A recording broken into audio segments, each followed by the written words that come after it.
Hey everyone. Now, there's not a whole lot to talk about with Chapter 69, as a bulk of it is focused on Shin and Kaji, like, basically synergizing to exploit the split-second time difference between Shinaya reacting to Gaku's movements. And I will admit, I do love how Shin was able to draw upon his previous experience at the amusement park in order to realize just how he had to tackle this. Like if he couldn't reach Shania's thoughts, then it's best to read Kaji's to predict how he'll move and react. Except in this case, rather than just using Kaji for instructions on how to use on where and how to react to Shania, it's more like Shin's reading his thoughts in order to time his movements to time his movements with Kaji's. And between this chapter and chapter 70, I really like how well Shin and Kaji worked off each other. Like aside from synergizing their movements, there's just this really great character dynamic between the two of them, and that I really enjoy. And I will say this too: if there's one thing I can give this arc props for, is expanding Shin's social circle, like allowing him to connect with others who aren't Taro and his family. Like if I do it like one thing that did start to get old, I think, a bit for me.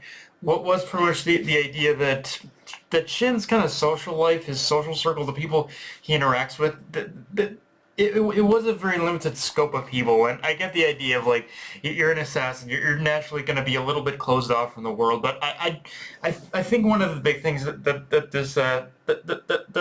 this arc has done for both for Shin and in some ways to a lesser degree Taro is basically is basically show that is basically allow Shin to kind of open up to other people like pretty much Kaji and even now and pretty much Mafuyu, like he is growing more social, more accustomed to being around people, it seems.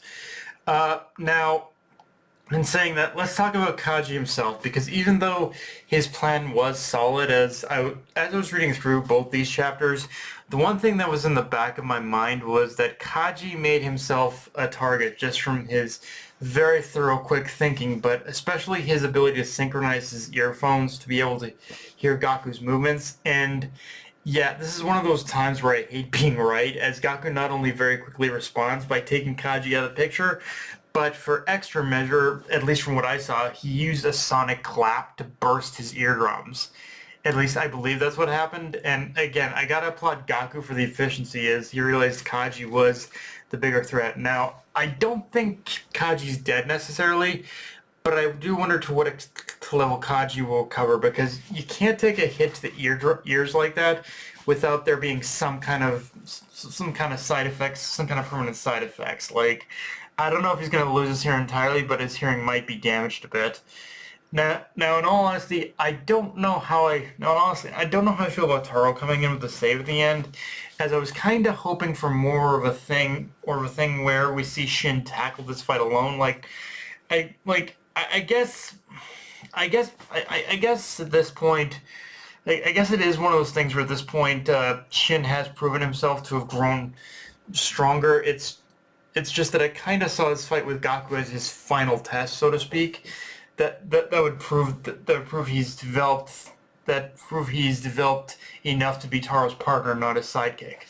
Although I guess part of that journey as well was him learning his own self-worth too, and learning how to and learning enough in order how to properly in order how to pretty much utilize his powers effectively. And in a lot of ways, Shin has done that a lot throughout this arc. And I guess from a realistic perspective, Shin has gotten banged up pretty bad in this fight already. So yeah, I don't know.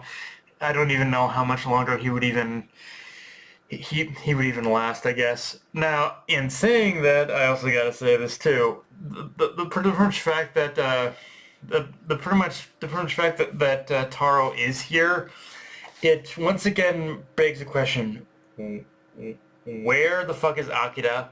Like, what? Again, I know I kind of already covered this, but how did that, how did that whole conversation get resolved? Like, what the fuck did he say? What the fuck happened?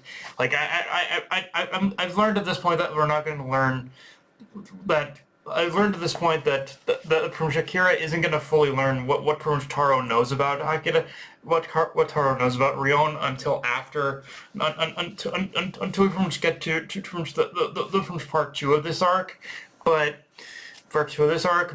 simultaneously it's like yeah, there's a lot that's being left up in the air with when it came to Taro's side of things. Um, in saying that, one thing I haven't given this fight with Gaku enough credit for, though, is the paneling and layout work. Like specifically when it comes to matching Gaku's movements with those of Shania. And it's one thing to draw a character in the same position, but it's another to do that while matching them with their different backgrounds. And the way Suzuki managed this has been practically seamless throughout not only this fight, but this arc as well. Hell, my favorite panel that visualizes this perfectly to me is when you see Shania walking towards Kaji while visualizing the background of the warehouse Gaku is in. Like, just that image alone is kind of like a perfect representation of how you can do this right, of this sort of like visual parallel between between Gaku controlling Shania and Shania himself. Now, in saying that, I do want to talk about Gaku himself for a bit, because while I don't think he'll be a character who really has like a change of heart or betrays Uzuki, one of the more interesting things with with his character in this chapter for me was the fact that we saw him smile. As far as like as far as I can tell, since the very first time we've met him, he has never, if only very rarely, smiled. So the fact that he seems genuinely happy during this fight, so Shin and Kaji have awoken something within him, a joy he hasn't experienced in a long time. And I think that is what makes him way more dangerous than he's ever been in this very moment. Like Gaku right now is the most dangerous assassin in this fight. And I guess in that regard, it'll be interesting to see how he pans, how having this sort of awakened sense of joy in him, kind of how that matches up to Taro. Taro's still gonna win, obviously, but still. But yeah, guys, that's pretty much all I got for this review. If you enjoyed the video, like, comment, subscribe. I'm on Blue Sky, Analyst Crunchyroll. Be sure to notification bell, hit the subscribe button, and share it around, guys. Dark Knight remains signing off. Later, everyone.